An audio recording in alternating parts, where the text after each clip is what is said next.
Hello, and welcome to Back of the Nest. It's the match reaction. It's me. I'm Chris Hambling. I have Mike with me, and Hello. also, sorry, I'll let you say hello. There's some other guy on here as well. I don't know if you know that face. You certainly don't know that background. He did not. He tried to claim this was Wolverhampton, and none of us feeling in any way taken in by that particular comment. But right, D. Yeah, I just left the ground. I'm just walking. Yeah. Just walking back to the car to have the 3 hour drive back to London. Yeah, It's yeah. not bad. Oh, It's not bad. careful, mate. When you go under that sort of underpass in a minute, they all spit down on you. So just be a bit careful Yeah, when you get to it's a that. bit. It's a bit. Yeah. Yeah, Have you been Wolverhampton before? Yeah, I have. Yeah, actually, I think you've taken a wrong turn, mate. You've you've Oh ended yeah. up. Yeah. Oh, I'm a yeah. bit. Yeah, I'm a bit lost. Mm. I'm trying to figure out the way. How we doing though? So How we doing? yeah, really happy about the game. But before we get into the game, I just need to, because you and I don't really get a chance to talk anymore, do we? Because we're never on the same shows or anything. Yeah. And I'm usually standing in. I don't know how that happened. I created this whole thing with Mikey, and so now I'm a stand-in for you. So I don't really what happened there. But so it's the only opportunity I've got to talk to you, really. So apologies that it's live, and everybody else is waiting for us to talk about Palace. But you've been out making a TV show, man. Like I asked you on Twitter, and you didn't even respond. Where is my cut? I made you. This wouldn't exist without me. No, Yeah, Aaron got in touch as well, and he wants his cut as well. Yeah, Nah, yeah. I mean, yeah. I'm just out here for a few weeks. Not bad scenery, to be fair. Hmm. But yeah, your cut is coming. It's along the way. Look, if you come to a Palace game, I'll give you a cut. But that's the problem, Hambo. You don't come. You don't come to games. You Mate, don't come to games. Your seat is next to mine in the Homesdale, and I haven't seen you in about 4 months. I dear. mean, all the cut will be made if I see you. If I ever see you Okay, in real life. okay. Well, we'll make that happen. Hammer, also don't forget that you're the one that Hmm. disappeared, right? Remember, you had commitments. Now it's good. You moved Yeah. out, and then afterwards you forgot about everyone else. Well, I'm a busy man. Lots of Yeah, things and lots exactly. of So times yeah, going. so that's why. Yeah, exactly. You're a busy man. Exactly. Anyway, so look, Palace won 3-1 against Wolves, didn't they? Yeah, trip up to Molineux. You're kind of thinking end of season. We've seen these games a number of times, haven't we? Where things just kind of peter out for the season. But we've been on this amazing run of form. We've been, getting better and better every week. So I never had that expectation today that I would see a performance where, the team just turned up and went through the motions. And what we actually got today was a really, really hard game. It was all over the place at times. And Wolves, at times were really pushing us, but we just had so much quality. And we have to, because I know you're going to go and, I don't know, go swimming or something, D. Go Like, swimming. I'm not gonna go swimming. I mean, the sun is setting.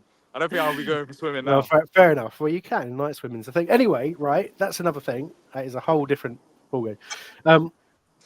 We can't talk about anything about this game without talking about Michael Elise and the level that he has reached. He's just absolutely outstanding. And I was reading on the BBS, people were talking about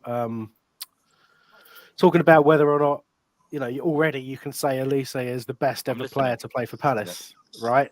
And Yeah. and better than Wilf not fit to lace his boots, that kind of stuff, which I have a problem with. Did somebody actually use those words? I'm not sure. There was some really kind of quite disparaging things of like. Well, we're not allowed to swear, but Yeah. You can swear. right. Swear Well, by. whoever that is a fucking idiot. Carry on. But where do you stand on it, D? Because you see it today, and like Yeah. without him, I don't know if we win the game. At least not as comfortably as we did, because he just did everything, and it just seems so easy to him. What is it? Has he got like 10 goals? No, not 10. It doesn't feel right. 10 goals or 10 goals contribution in like 13 games or something like that in 13 He's now. starts? I think after today, he's like on 15 or 16 goal scoring. 15 goals In scoring terms of contribution. starts, Yeah. he started 14 games now, and I think that's 15 contributions for goals, like either scoring or assisting directly. And let's not forget that doesn't even include indirect assists, being part of the move and things like that. And it's unbelievable. He's not normal. He's not normal. There's nothing wrong with him for being this ridiculously good. I mean, the fact that I think he's been mismanaged this season by the previous manager, and not just the manager, just the previous coaching setup. And despite that, he's picked up a few injuries, and he's been contributing week in, week out. Like, it is not normal what he's doing. Some players require a few weeks to get going, but with Elisa, whenever he's out on the pitch, he's special, and that's why I do think he is one of the best in the league in terms of right wingers. He is, and if he plays throughout a season, if he had a 38-game season, I mean, the numbers he'll be putting up is up there. It would be up there with the likes of Saka, because I mean, look how it is right now. But another important thing about Elise is, and what makes him so special is, we've seen it that the manager and the system, of course, impacts how a player plays. We've seen a lot of players under Roy who weren't playing that greatly. The likes of Anderson and even Will Hughes to a certain extent, who with Glasner coming in, he's been excellent. But with Elisa, what makes him a very special player is that it doesn't matter about the manager. He's going to go there and deliver. He delivered under Roy. He delivered under Glasner. And I think the only way you go and do that is because you are special yourself. And Elisa is a very special player. He's a player that, of course, the system will help him a bit more than, of course, it plays a factor. But Elise doesn't really make it seem like it does. Because what's really changed for Elise between Roy Hodgson and Glasner? I don't know if much has changed. Like, he was performing all around, and he's been one of those consistent players. So for me, I think Elise is special. I think even that £6 million price tag or release clause that people are talking about, I think even if he went for that, he'll be cheap. Because I just think he's on another level. I mean, £60 million for him just seems, it's crazy, but it seems ridiculously cheap because of what he can achieve in the game. I think he can go much higher than that. It would be a disaster to lose him for that now, because you think about some of the money that players are going for. I mean, look, last time out when we played United, you saw Anthony playing on the right wing. He was like 92 million quid or something. That's what they got. Man United got for 92 million quid, and Elise is 10 times the player. 10 times the player. You're not going to get 10 times the value. We're not going to get £1 billion for a player, but you know what I mean. It doesn't quite work that way. But it's that ridiculous, and I know there'll be a few people who are thinking, well, if Elise was fit all season and blah blah blah. But it's interesting you say that what's changed, and I would say that there is a definite change because he's allowed to get into areas of the pitch that he wasn't under the previous manager when he did play. But he still performed, though, Hambo. He still performed. That's what makes it special. We can see how much a manager can have an impact on the players, and we've seen it under Glasner. But with Elise, despite, of course, how terrible. Well, I think we were not under Roy. I think it's a bunch of individuals that was running the show, and Elise was one of them individuals running the show. But like, if it's required that he has to be the individual to run the show, he delivers. If it requires that he has to be an individual in a system that everyone knows what they're playing at, which I think is the case under Glasner, he still delivers. And I think that's the special thing about him. It really doesn't matter. It really doesn't matter what the situation is. He just performs. And someone said £100 million player. I mean, he's gonna, if he has a full season, and if he puts up the numbers and considering his age, what do you get him for? £8 million. That goes credit to the ownership, which I've criticised a lot. Which I think we still have a massive summer though, to see what we can do. But £8 million, and we converted him into a £6 million player already. Walton, another player like that, Munoz. I think if we didn't have the January transfer window that we had with Munoz and Walton joining, I don't know if we're getting the results that we're getting right now. But I think both of them have been absolutely fantastic. Yeah, for sure. Yeah, and I think it's important to think today Wolves gave us so much space. There is no way that if he moves to Man City, he's ever going to get the kind of... So when Wolves played Man City, when Gary O'Neill came in, they were exceptional. And I know that they're just struggling a bit now, but you don't play the kind of setup that they played today against the Man City. So actually, moving to a team like that, okay, he's going to get support from players that are just a million times better than anything he's played with before. But he's not going to be the same Michael Elise that he is right now. So for his own career, I hope he stays. I mean, obviously, it's not objective in any way, but I hope he stays for another season so that he's obviously going to go somewhere bigger than us. Like, I hope he really gets the right signing, because just Man City just steamrolling, nicking him, he's not going to move on in the way that he deserves to.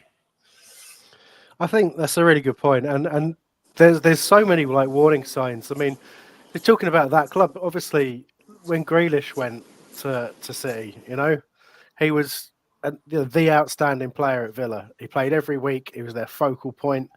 He's not been terrible for Man City, but he's been in and out of the side, and he's just not being the player he was. He's not reached those heights. There's not some clamour for him to start every game for England like there was when he was a Villa player. And you think of somebody like Elise going to a club like that, and being in and out of the side, trying to find the kind of way. Why would he put himself through that? I think there are more dangerous clubs out there in terms of buying him. But also on the flip side of that, I just think he's that good that he would go and make a significant difference at any club. I just think he is that good. He is. But do you reckon that he will leave? Because there's this narrative that's going around mainstream media and also neutral fans that, Elise is 100% off, Eze is 100% off, Gay is 100% off. I've been saying that I don't see Palace really selling all three of them in one window. I think there will be one key sale, and I think that key sale is kind of obvious right now as it is. I think that key sale is going to be this kidney here, stone at my head. I think the key sale is going to be it's going to be Mark Gay. I think that's fairly obvious. But I don't see all three of them leaving. And I've said this as well. And I think the Glasner appointment, the timing of that is absolutely crucial in all of this. If Glasner joined us in the summer, I think Eze, Elisa, Gehi, all three could be leaving. Because, I mean, even as a Palace fan, I was thinking, like, what's the purpose of supporting this football club, even though I love it to bits? So, like, what are we even trying to do? But I think Glasner's given everyone a bit of belief, as well as Eze and Elise, and it seems like they genuinely enjoy playing under him. And I think that's a massive factor in terms of, some of these players might want him to stay at a football club, even though they're better than us. I just don't see all three of them leaving. I don't know what you lot think. Well, Parish has got former for being pretty good. I mean, he kept Will for a good couple of seasons, longer than we thought. Somehow he persuaded Joe Aridabel to stay last season. He's capable of doing that stuff. So, I mean, let's see. And David King's put in the best signing we make this summer is keeping Dougie. He'll be selling stuff on the side. He'll be telling them to stay for making some grandiose promise for next season. So let's see. We lost 101 million in the last 3 years. If Gay goes for say 50, something else has got to give. But we know we're selling some of these players over the next year or two. We do. Gay is likely to be the first. I would agree with that, especially as he's one who hasn't signed a new contract. So for that reason, you can't really assume anything else other than that he's going to go in the summer. There's big clubs linked with him. He's England international, outstanding centre back, but at the same time, we've kind of shown that I mean, it's scary to think that Glasner has shown it's okay. Don't worry, we've got Nathaniel Klein, and you never would have thought. If somebody had said that before Klein Glasner, if someone had said it's all right, we can let Gay go as long as we keep because we're going to Nathaniel Klein. You'd be like, sorry, did you hit your head? Like, exactly. Yeah, but that goes credit to the manager though. That goes credit to the manager, and that's why some of these players that we've been talking about throughout the season before Glasner on how good or how bad they are. I think a manager plays a massive impact in terms of getting the best ability out of some of these players. And Nathaniel Klein, I never thought Nathaniel Klein, like we're talking about, is Klein even good enough to play right back? Joe Wall's good enough to play right back. But, I mean, remember, how many games has Glasner even been here? He hasn't had a pre-season. He hasn't had a transfer window. And he's made Nathaniel Klein, once again, like today, like Nathaniel Klein was fine. Nathaniel Klein was fine playing at centre back. I think you're being really harsh. Nathaniel Klein is a damn fine defender, and what the problem that Hodgson has was he was keeping him 80-70% fit, running a tiny bit of the pitch on the right hand side of defence. Nathaniel Klein, now he's actually getting a proper training method. He's a damn fine player, and I will not have a word against him. That's a bit I tongue in thought cheek his to legs like were gone. I'll be honest. I don't know. yeah. I thought his legs were. I thought it's the same with Wardy as well. When you look at the age, when you look at some of the games that they played, I don't think he's been bad even when he's played at right back on the road this season. But I never thought Nathaniel Klein could transition, because even at right back, I thought he had limitations in his game. I never thought that he'll be able to transition into a defender as a centre back under Glasner's system without really playing there for Palace at all, and that's not his position. We know throughout his career. So the fact that he's done that and Wardy's done the same thing, and contract extensions, we can quickly have a word about it. I mean, it's quite impressive. It's very impressive, and it goes down to the manager. It does, yeah. Getting the best out of your players. You're so right. I said it last time. I did a reaction show, and I know it's been a bit of a theme since Glasner's come in, but you can see how much fitter the players are. Like, look at Edouard, right? He looks like he's lost 15 kilos. Like, Yeah. I swear, he actually looks like he can run around and do a job now. I hadn't even sort of noticed. Schluppy as well looks more lean and looks physically fitter. But then you start thinking about it, and it's the whole team. The whole team can run all day. And I know we're letting Riedewald go, which is, I'm sorry, Mike. Are you all right? Are you okay about that? Are we allowed to talk about it, or? I'm a bit upset myself, Mike. It's not only you. I mean, it's funny because I thought under Glasner, looking at what's happened with Riedewald, he's having a few appearances off the bench, and I thought, oh, is this it? And finally, like after 50 managers, it seems like, could this be it? And then it seems like no, the club has just been like, no, it's not it. To be fair, he has been one thing about Riedewald. I think we can all agree on is that even when he hasn't been playing, the youngsters have been always saying good words about him in the training ground and trying to help the youngsters come into first team. But unfortunately, he's not a youth team, I don't know, player. Like he's a first team player, and he's a grown ass man. So we need to get him on the pitch. So as much as he's done off the pitch, I mean, it's just I guess it's the time. I guess it's the time to move on. I think with him, you're absolutely right. Like, he was stepping in and doing a really good job in centre midfield. But what him being released and what today shows you is Hamada is obviously under contract for a long period of time. We spent good money on him. So the club have kind of made that decision, haven't they? They've gone, look, right, we have lots of people in central midfield. Our replacement players, we can't just keep stacking them. Something's got to give. So Riedewald, up until the point of being released, was trusted more than a Hamada. But we've said, obviously, the club have come to that conclusion. We've got to let this one go, and obviously, and Hamada will now get a chance to be the Riedewald of the squad, if you like. I think Riedewald's weekly wages were fairly high. He wasn't getting a game, so for that kind of OPEX costing, I think it makes a lot of sense. And in terms of it hurting, I haven't got over Yaroslav Yap yet, so this is okay. This is okay. Sorry, did you just use OPEX? Yeah. Sorry, I'm still in work mode. Jeez, right. It's nearly the end of the season. I don't need in work mode. Ignore me. You're probably doing like a work meeting. I was ill this week, and I missed my finance for non-finance managers call. 2-day training course, so I didn't have to think about OPEX and CapEx. No, it's like a reminder. So thanks, mate. Thanks for bringing that up. No, look, seriously, I wanted to segue that into a discussion about Hamada. So obviously, early on today, Will Hughes clearly got a nasty knock on the knee. Hope it's just superficial and one of those that's just a bit too painful. But yeah, I'm a bit worried. Even, like, everyone's like, oh, you walked off the pitch. It's like, you can walk off the pitch when you've and still find out you've done your ligaments. So I'm really concerned that he's got a history with bad knee injuries as well, or at least one bad knee injury. So I'm really a bit concerned. But I thought that's great. Hamada gets near enough a full game, probably the most minutes he'll get for us this season. So let's see how he does.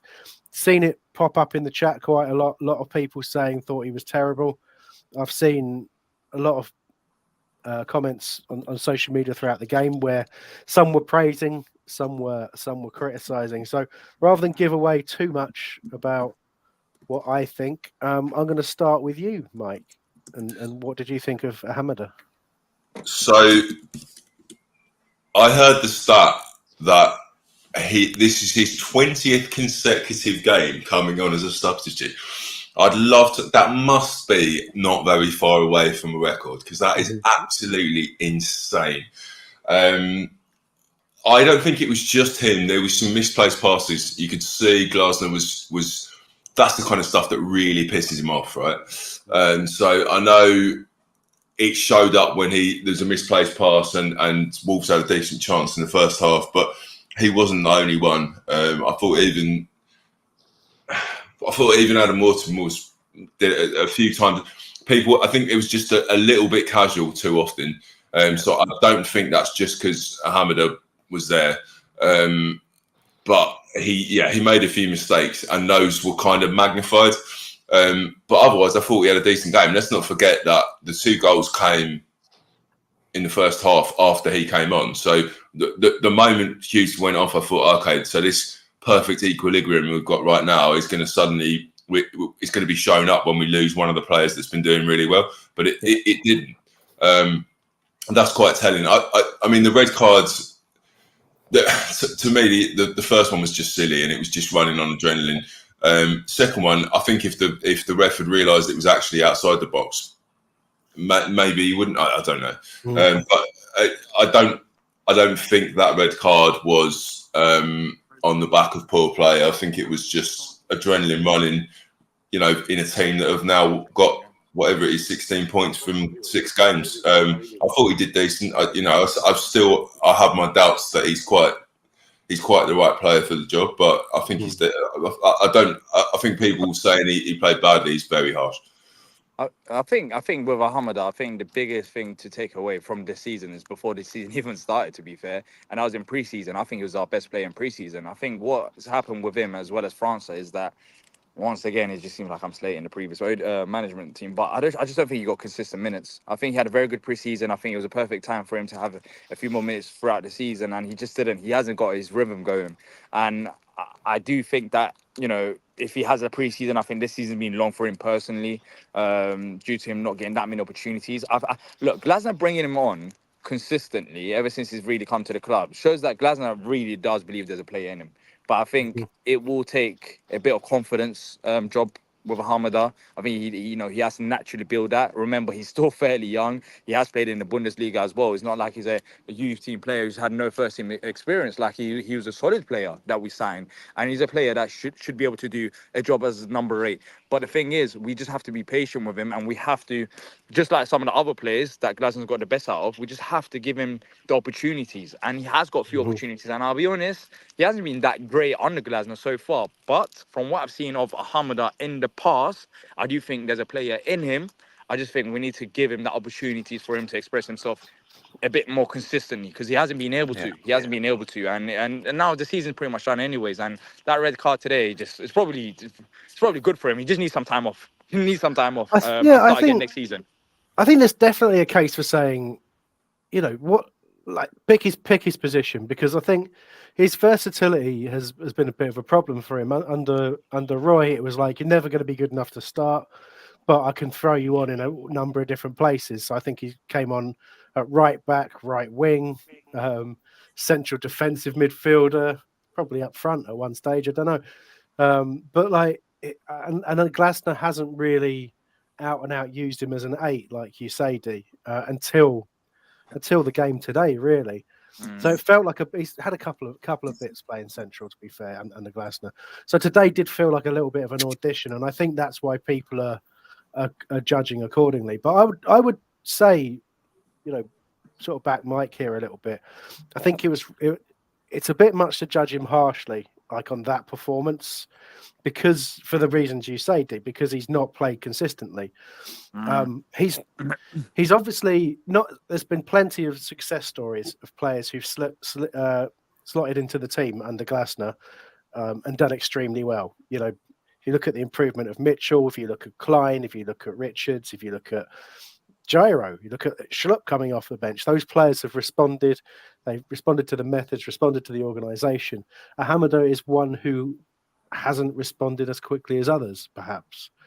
But I think if you gave him 3 or 4 games playing in the central midfield, you'd see whether or not you'd be able to make that judgment. And that's the truth. The truth is we've never been able to make that judgment since he joined us. But at a certain point, it will be because he's not good enough, or it's not the right club, or not the right system.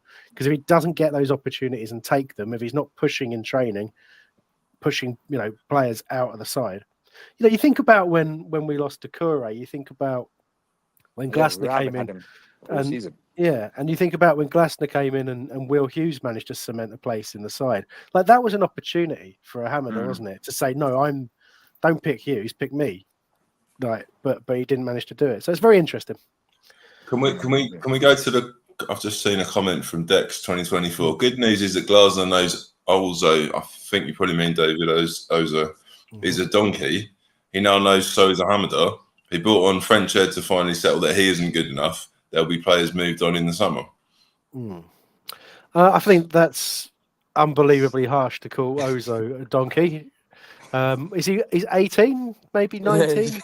He's 18, and I mean, he's performed really good every single time he's come on the pitch. So I don't know. Everyone has their own. He made a couple of mistakes, but good stuff. So it's hard to take the rest of that seriously. I do think Edouard is, there's rumours that Edouard is on the transfer list, and might be one that's moved on, for sure. But look, in terms of the context of the post, I would say, yes, Glasner is making some quick decisions about who doesn't fit into his team, into his squad.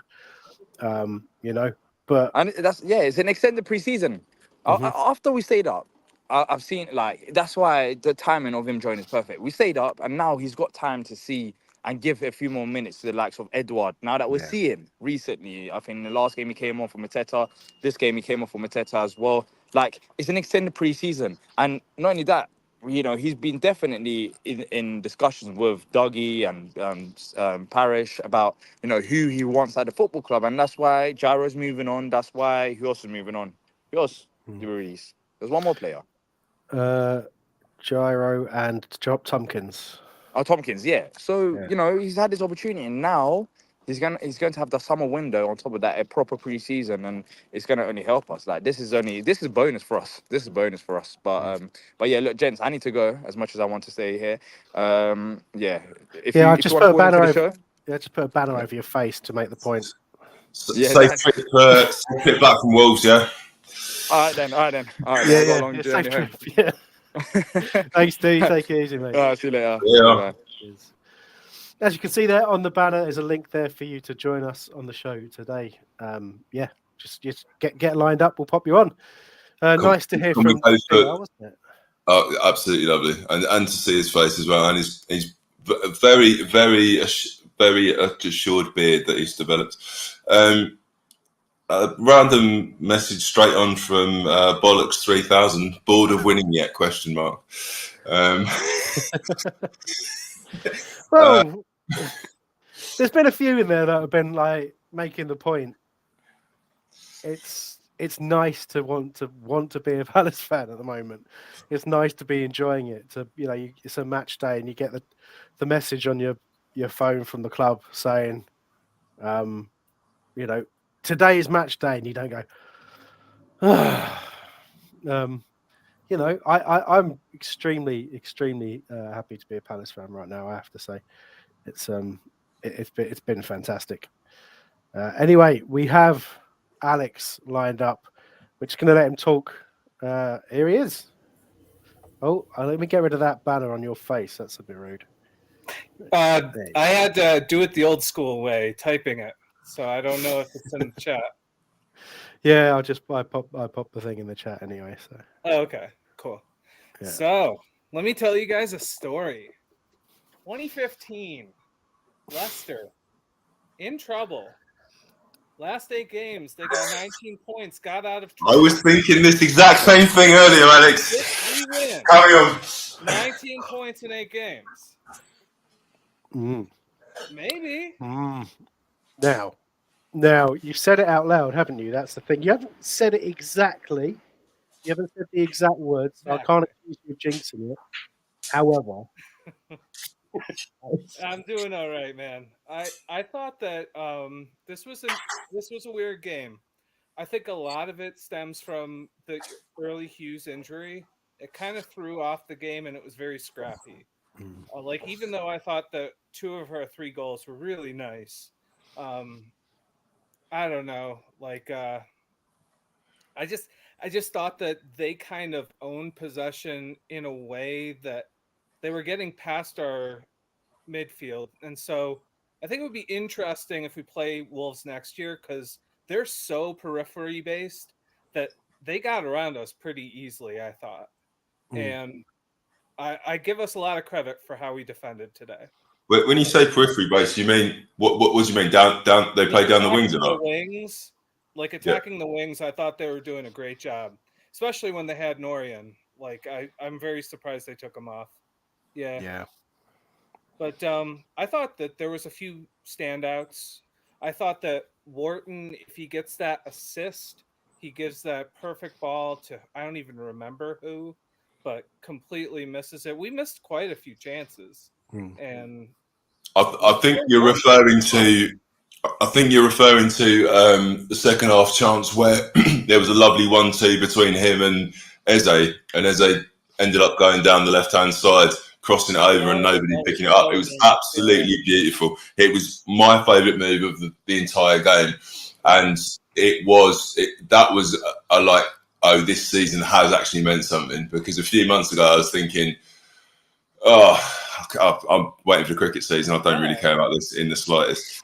We all were, yeah, definitely. So I'm very happy with the result. There is a chance that we could get top half now. It's confirmed. We just need Brighton to lose twice, and we need Bournemouth to lose, and we need to win.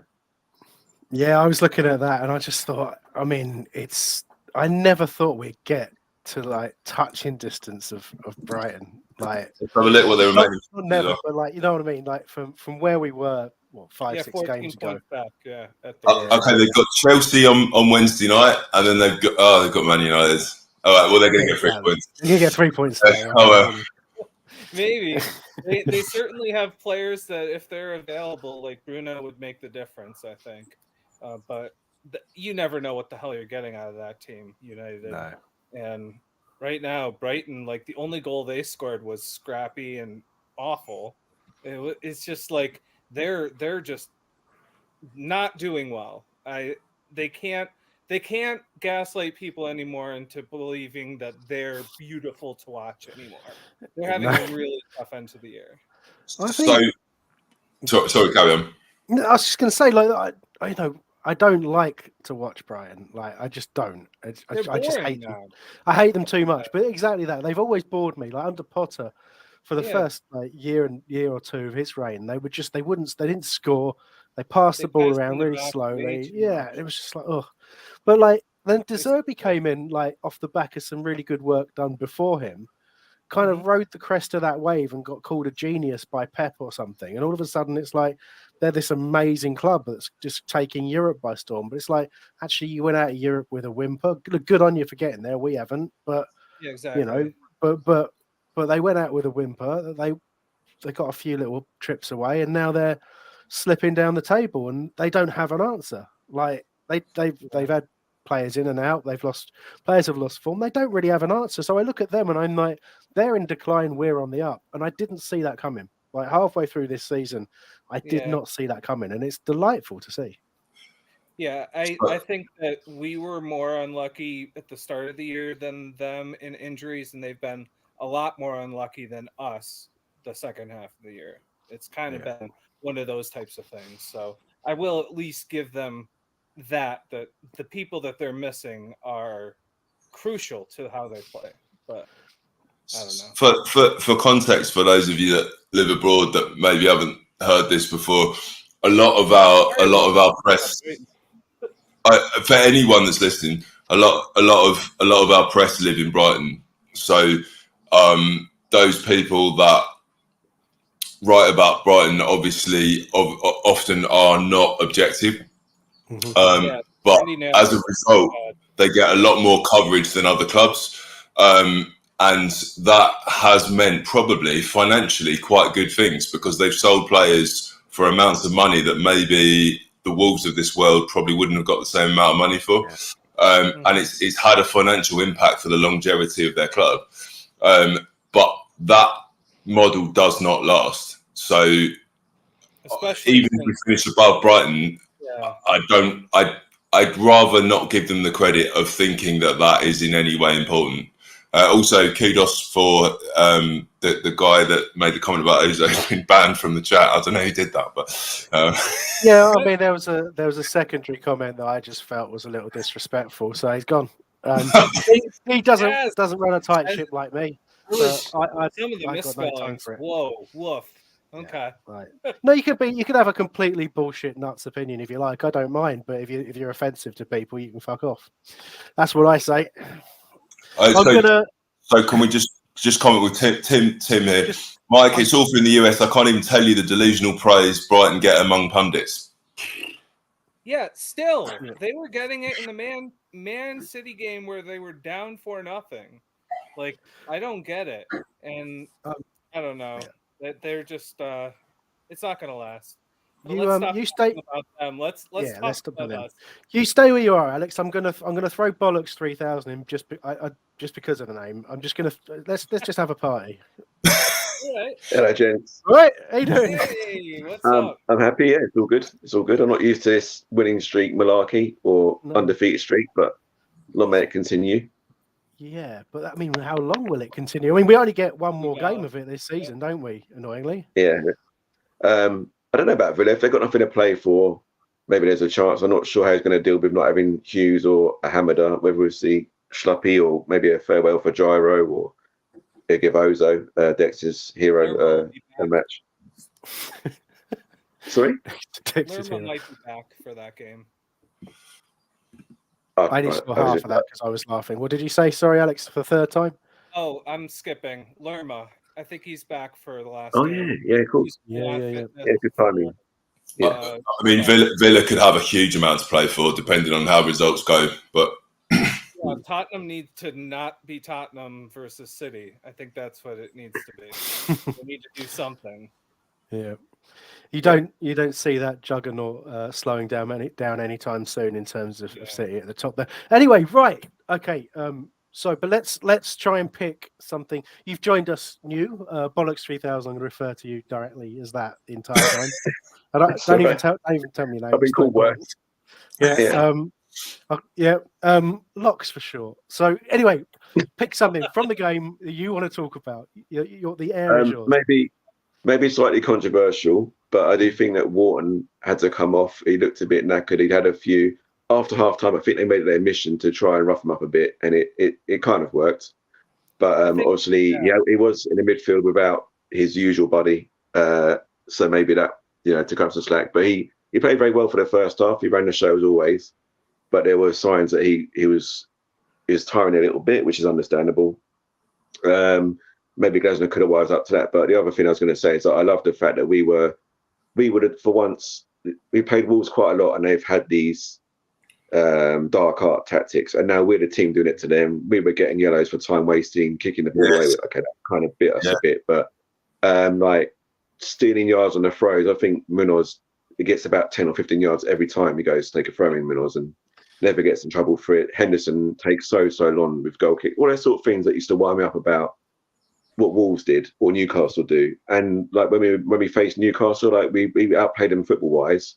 When it came to that mentality thing, like, all right, you want to start doing this? We're good at this now. You'll be surprised, but we can give as good as we get. And Edouard last week with the late challenge on that, the bloke who patted Raksaki on the head, Aaron Matt. All those sort of things are like, oh, good, we're doing them to other teams now after watching it for years and years of us failing to hold the ball in a corner. All those sorts of things, we're learning. It's good to see that. Yeah, I think as long as you're not dominated by doing that stuff, as long as it's not anti-football, which we're definitely not. No one could watch us play and say we're anything other than a really strong, like, impressive footballing side. But you're so right. It's what I loved about the Warnock era. We just didn't muck about. Like, you knew no one was going to come and take the piss out of you. You might lose a game, you might get beaten badly, but he would be on the sidelines, kicking, screaming, throwing things at people, just trying to get something out of the game, some kind of bit of pride. And if that meant a crunching tackle and a red card and waving to the crowd as you walk off, then at least you did something. You made a contribution. And I know that's not like necessarily the best way to think about things, but I want to see something as a fan. I want to see some passion, some belief, some fight. And we saw, and like you say, the dark arts, the logic, the kind of, well, you know, if they're going to mix it with us, we're going to mix it with them kind of thing. Glasner had a mad rant. He went potty when Mitchell didn't kick it out. When we had 10 men temporarily because Hughes was injured. It's things like that Hodgson wouldn't have like reacted to, or not just Hodgson, but anyone before that. And like you say, Warnock was the real time I noticed it. I remember being at Colchester at Layer Road, and it was the first time we held the ball in the corner, and we won a game. I think it was 3-1 that one. But it was the first time in ages. You just feel better as a team. Like those will be the kind of things that edge you to turn draws into wins and whatever else. Yeah. Especially when we're so guilty of throwing goals away at the end. And if that's the way we have to combat it, then we'll do that. And I think that Hamada thing, the second yellow, is more. I think I'm not playing into my love him, but Wharton played a sort of slack pass. I think it went to Elise, who didn't keep the ball very well. And then Richards again had a chance to kick it out of play and didn't do it. And it was a bit far from Hamada. He'd have to dive in like that. But at least he did it outside the box. So even that was a bit more clever. Okay, yeah, he's banned. Okay, they have to kick the ball away in the first place. But so it's kind of like in another game, he's a bit naive, gives him another step into the box and gives him a penalty in the process. He thought, well, if I do it here, okay, I'm going, but I can't catch the bloke. Or maybe I'm giving too much credit. But as a fullback who wasn't very fast, I'm used to doing it outside the box. There you go. Outside it, there is something to that, I think. Yeah. But I'm not going to give him a huge amount of credit for that, Hamada. I just thought that he played with a lot of passion today. I just don't know how he gets better in pressure. I don't see him ever being strong like some of our other center field or some of our midfielders that when they get pressured and even get the ball tried to take away from them, you fight, you resist, you figure some way out of it. Yeah. And he doesn't have that. Yeah. No, not at the moment. You're right. He's, other things though, so that's why I don't want to give up on him. You know? No, and I hate people writing players off. You know, we've all done it. We've all written players off in the past, and you always remember the ones that you were right about, and you kind of conveniently forget the ones that you were wrong about, or never refer to them again. And I say I've been guilty of it myself. I know it's happened in the past. Yeah. Hughes, no, I think I've always liked Hughes. Know what you're talking about? No, I'm kidding. Right, so I've got a question on that exact topic, then, Christopher. Yeah. Are you more excited? So today you've got 3 goals from the front 3 at the moment, and I think Mateta's kind of pushed himself into that, right? But say it's Ebbs and Elise. Are you more excited by them or peak Yala and Zaha in about 2011? Oh, geez. But the context is everything, isn't it?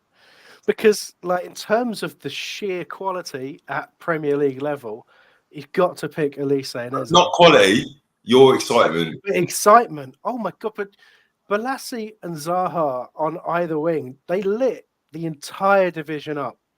Like, there were games where you were just like, what am I watching? This isn't even the sport, I think it was. You know, and they would be competing with each other and who could do the most ridiculous stuff. Do you remember the Balassi flick?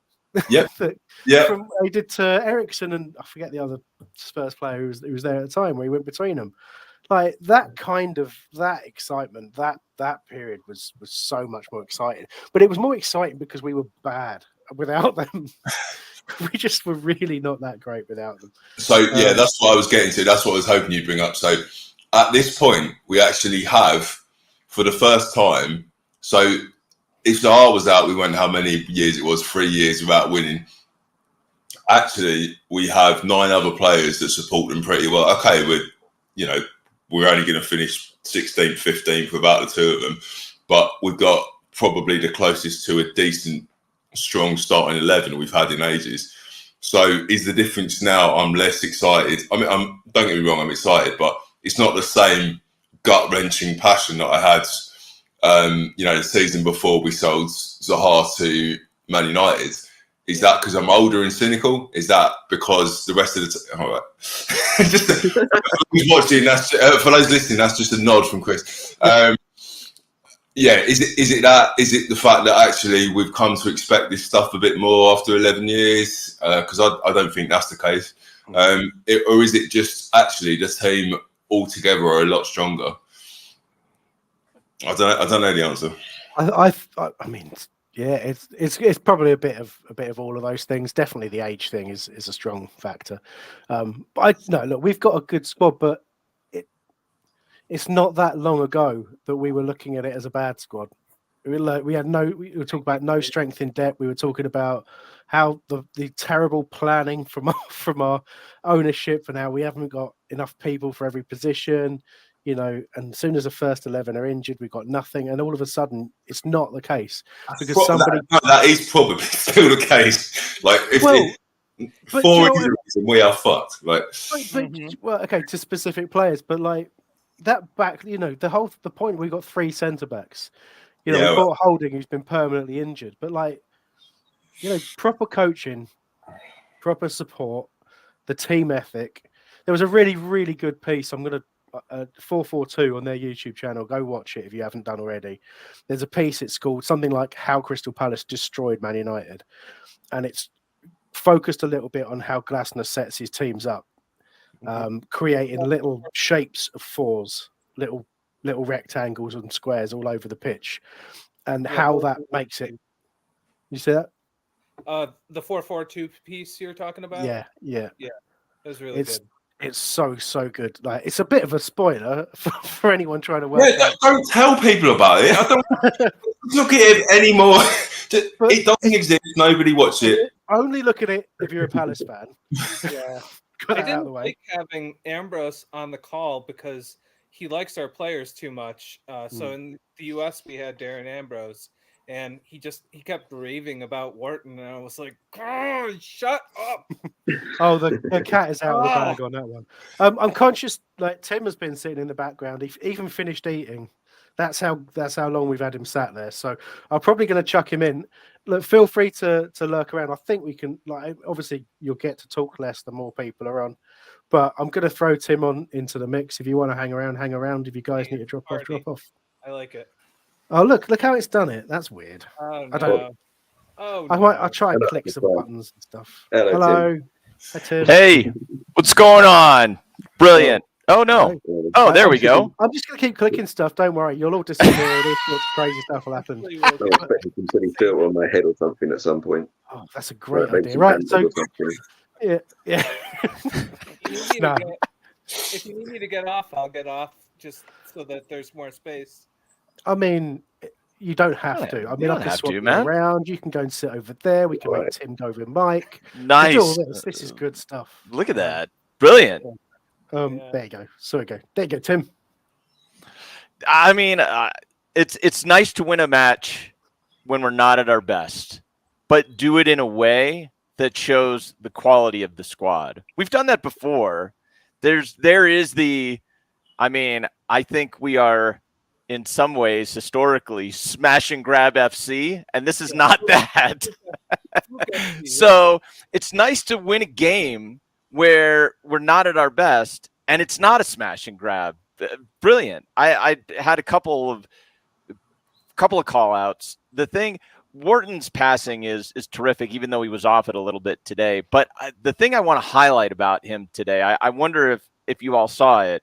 As Hughes goes off, Wharton immediately starts increasing his patrolling throughout that midfield. He's going in harder for tackles. He's pushing up. He's playing much more aggressive defensively. He's kind of channeling Will Hughes.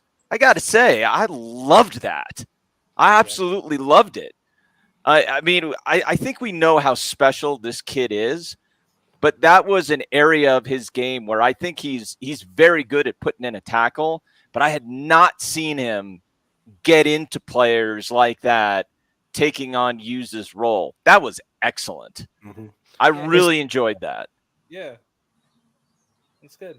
No, it's a really good sign of his confidence, And I've seen a couple of interviews with him recently, and obviously post-game stuff and all that kind of stuff. And he does, everyone says he's a quiet lad, but he speaks with a degree of assuredness that he knows how good No, he knows what he's doing. He knows what he's doing. Is it in that is it too much of a spoiler, Chris, if I give the spicy quote from that 4-4-2 piece? I know, go for it. But just to be clear, any non-Palace fans watching, just don't listen. Don't listen to this. I love the saying how simple it is.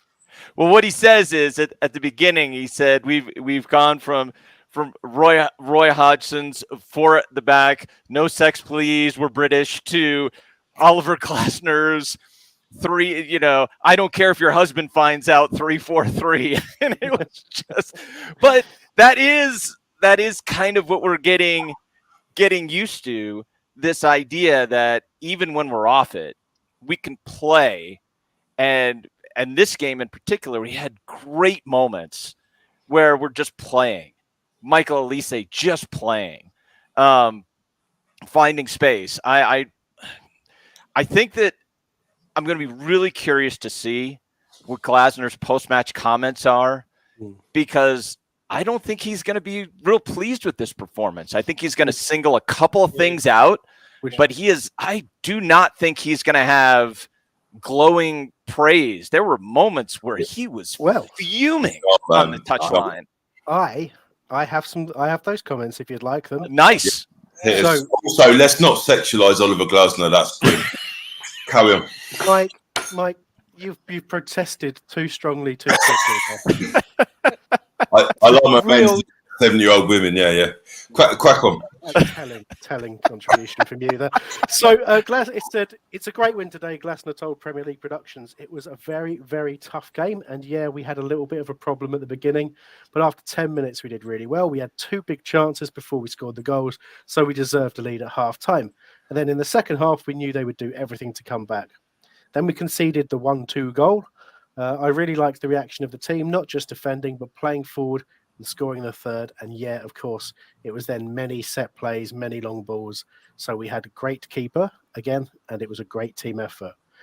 Had an injured player after 10 minutes, got a red card. So Chris Richards played 3 or 4 different positions, but he was there for the team. And that's a great win for us. And just while I'm there, a quick update on Hughes. He says, I hope it's not too serious. It was knee to knee, but because his leg was in the air, we don't think it's a tear. So there you go. He's got pain. We'll see what happens. Yeah. Good. There's more comments, but I won't read them all out because that'd be a bit. Did he talk? He's been obsessed recently with the amount of shots we conceded. And I noticed we had the same amount of shots as Wolves, 13 each, and they had more shots on target. Did he comment on that? Because that seems to be his big bugbear. Not that I can see. I think, look, whatever he sort of outwardly said at the end of the game, I liked him and probably everybody else on the call and in the chat. I'm absolutely certain that he isn't in any way happy with elements of that performance. He was very critical of the first half against Man United, which I thought we were, very, very good for. Okay. Didn't like certain elements. Yeah. But I'd also say, this is the other thing. What I love about Glasner, what is it, 65 minutes roughly that he takes off? It's either 65 or 75 minutes. I don't remember exactly, but he takes off JP because he looks tired, and he takes off Mitchell, who I didn't see that he was struggling a little bit, but he takes him off. He brings on Eddie, and I love that Eddie he looks worried. He's out there putting in a lot of energy, a lot of work rate, which he wasn't doing before, which I really like. And that did help change the game, that Eddie was up pressing harder than JP had done. And then Kleiny, God bless him, man. The guy, I'm with Mike, man. There's no Kleiny slander here. The guy is brilliant, man. He is living his best life. On the second goal, it's a brilliant run he makes. It's a brilliant strike because it was all very instinctual. And the guy is incredible. He's played for us. How many goals has he scored? I think I can remember one in the championship, maybe. I think it's one. Yeah. It's though, right?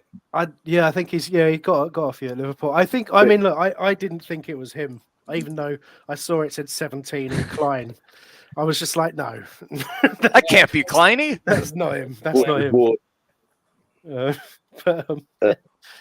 No, But it said if they won the stats in the game was that we'd had as many shots as Wolves this season, and I think we scored as many or scored at the same ratio or something like that. Yeah. But obviously it's slightly different now. But shows you how topsy-turvy it's been. Like I say about Brighton's first half of the season versus their second. Yeah. It's been very disappointing for Wolves. They've had lots of injuries, but I think with the what you're saying about deserving things, there's a lot of managers because there's so many analysts now. They do get stuff quickly, but they need to have alternatives and second ideas. I don't think Deserby is like that. I think No. it's like that Hessen people. We just seem to be. I'm going to play exactly the same way every single week, no matter how sussed it is. I'm going to keep doing it. I might lose 9-0, but every now and then we get a 1-0.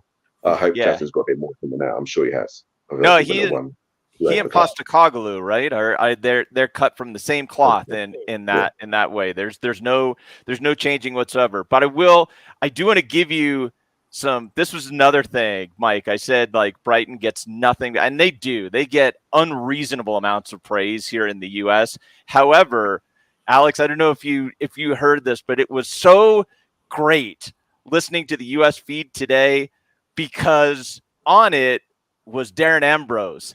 And he was not hiding his Palace bias, and I loved every single second of it. It was great. Not more I saw it too. Picking like former players to Yes. games. He's calling out Derry. He's calling out Patty. He's saying, and it was like we never hear this on a Palace feed, and it was incredible. So Darren Ambrose is actually. He works on TalkSport, which might not mean anything to those of you in the US or elsewhere. But listen to it, yeah. So he's often done Sunday afternoons and shown himself to be very insightful. But he's a Spurs fan. Like deep down, he's a Spurs fan. So he's got a lot of love for Palace, but his real passion will come through when he's talking. He will talk about Spurs in glowing terms. Nathaniel Klein, just to say, currently 189 appearances for Palace and just that one goal. There you go. But he did score 5 for Southampton, 2 for Liverpool. So total career goals 8. I just want to quickly. I've got Dan's comment up there. Thanks for the for the cash. DR will spend it on more holidays to Turkey. But I will definitely want to come back to that comment. It's been answered in the way I was going to answer it by Spiritual in the chat there, which is. He's already world class, but obviously the question is, if he stays fit, he'll become a world class player. And obviously, we want him to be that world class player next year at Palace. And there's a chance that will happen. There's a good chance that will happen, no matter what the press say. He does have a career path mapped out for him. You know that with how he joined us from Reading, the structure for the contract, the structure and the renewal of the contract. He has a plan. What that plan is, lots of people like to kind of guess and tell you, oh, he's a Man United fan, he's going to go and join PSG, that. No one other than him and probably his agent and his family really know what his plans are. But he is... I want us to grow as quickly as he does, but I think we can't. I think it's physically impossible for Crystal Palace to keep up with Michael Elise, and that's the harsh truth that we're going to have to face. Sure. If he gives us another year, fantastic. I really, really hope he does, because I think it will be to his benefit if he plays one more year, stays fit. I think it will be absolutely to his benefit. Thank you. Thank you for having me on. Take care. See you, Chris. Cheers. Right. One super quick on Elise. The thing that I love him as a player, but he is also he backs himself in a way that release clause that he negotiated originally, the original release clause when he signed the new deal when Chelsea came in for him.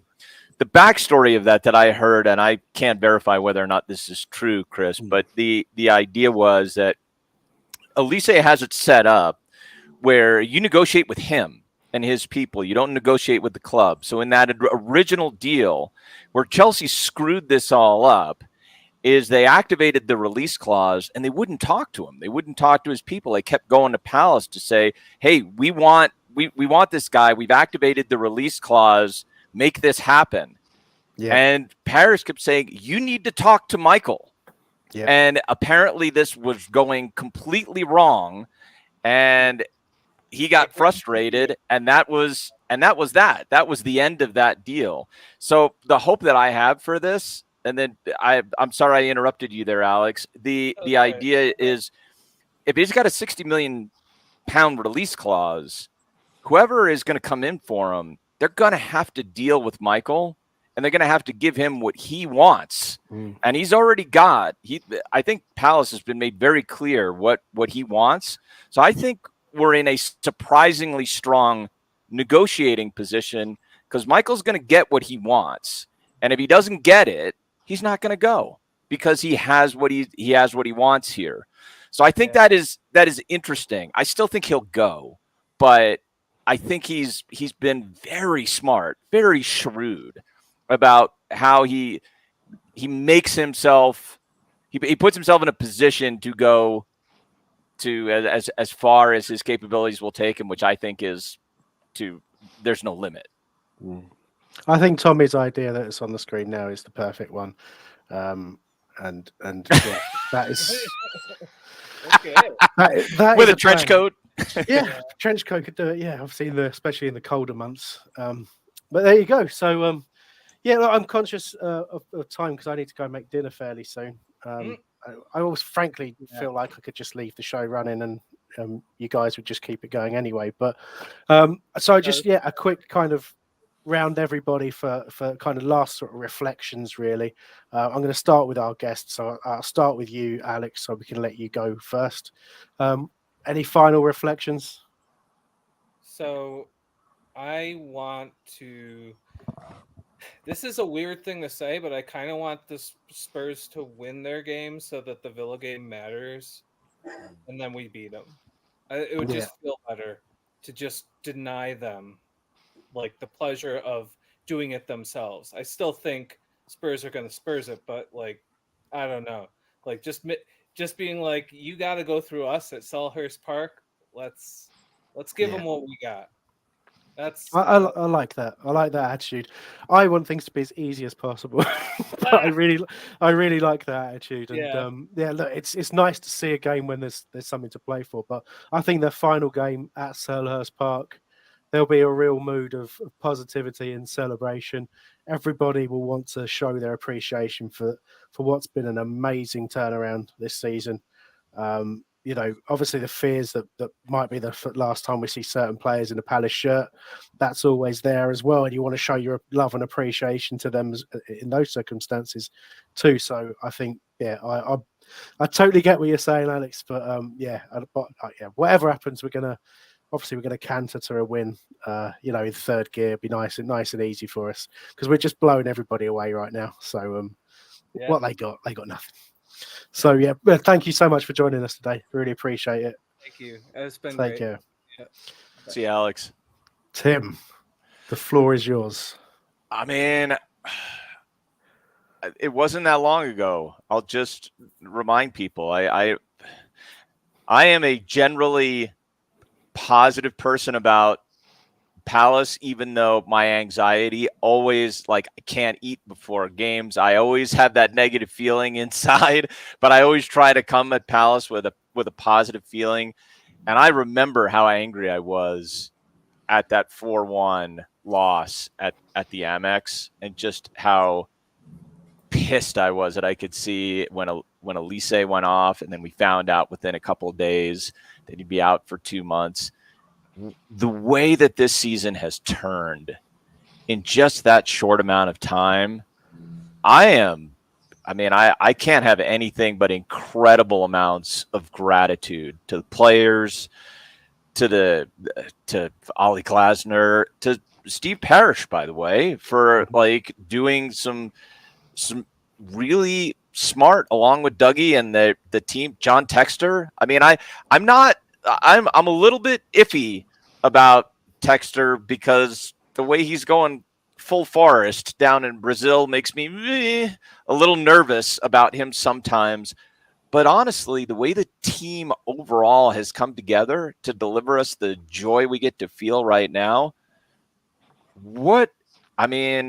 it's incredible. I just want to soak it in and bask in it, because if it is the last game that we get to see Ebbs and Michael together, I just want to recognize that and be in the moment for it, because what a privilege that is. These two have been unbelievable. But yeah, up to Palace, man. It's been what a way to end the season. It's been brilliant. Yeah.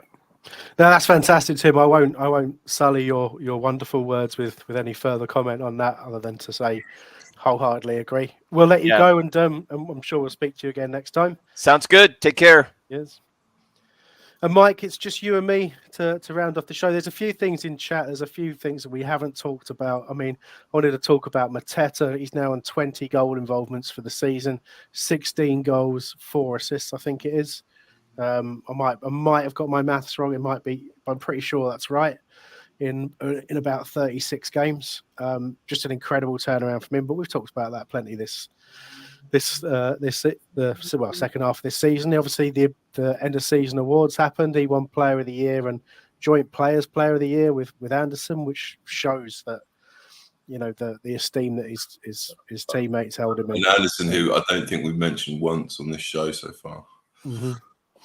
Oh God, yeah, we haven't mentioned Anderson, and he was just outstanding, absolutely outstanding today, and he's been incredible under Glasner. Really stepped up. There was some horrible tension with him and the supporters and the club in general, wasn't there, in the sort of last few weeks of Roy, and it just felt awful. But now looking at him, he's a real leader, and he's just back to his absolute best.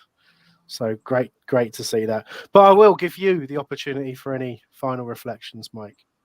A few things. I'm going to miss the last home game. I've still got the bruises on my leg from going about 2 rows forwards from the third goal of the United game. But I will be in Cyprus, so I will not be seeing it. So I'm a little bit gutted about that.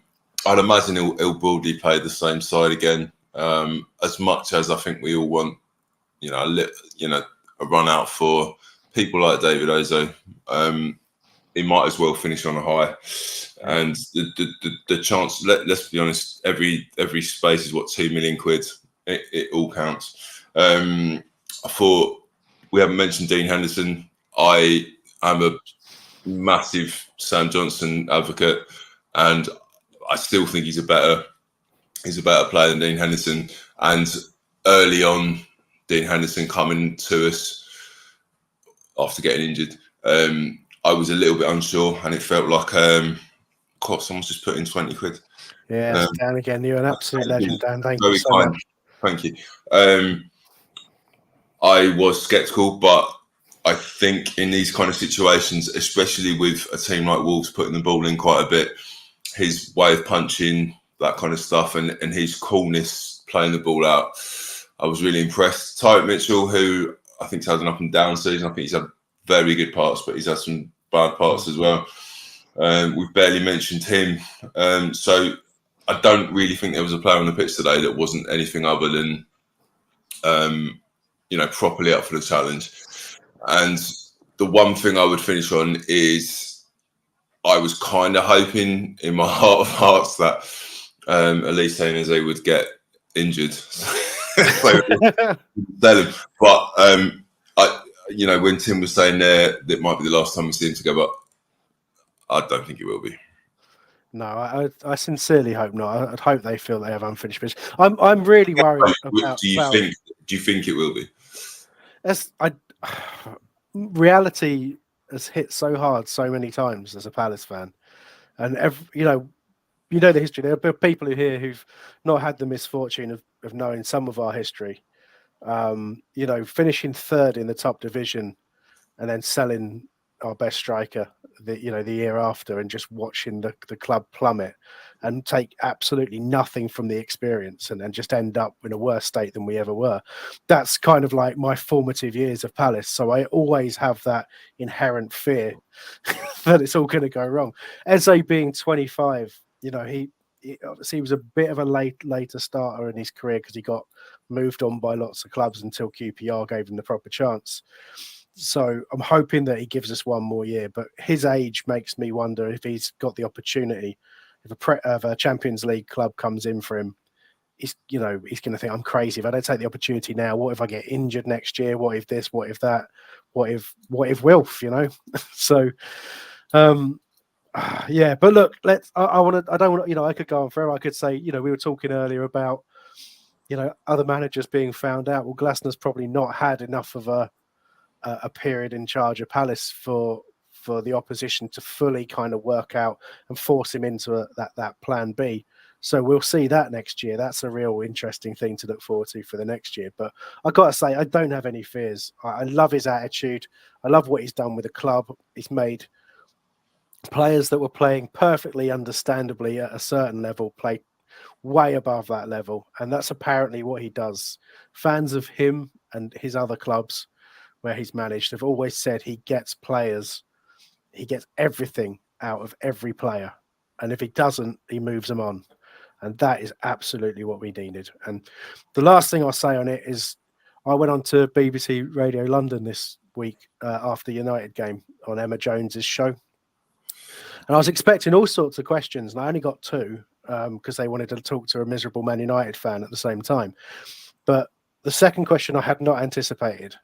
I was expecting, how do you think you're going to try and hold on to Eze and Elise over the summer? It was, how are you going to hold on to Glasner over the summer? I was like, he's only just joined us, so fine, I think. And then it was like, well, Man United are after a manager, Bayern Munich are after a manager. I don't want to think about that. So I'm not going to think about that, and it'll be fine, and everything's going to be fine. Cool. We'll leave it there, shall we? Mike, thanks for your time. Everybody, those of you that contributed, those of you in the comments, those of you just watching with admiration, really do appreciate all of your time today. And yeah, we'll be back for one final time in terms of the match review next time. Take care. Goodbye. Thanks.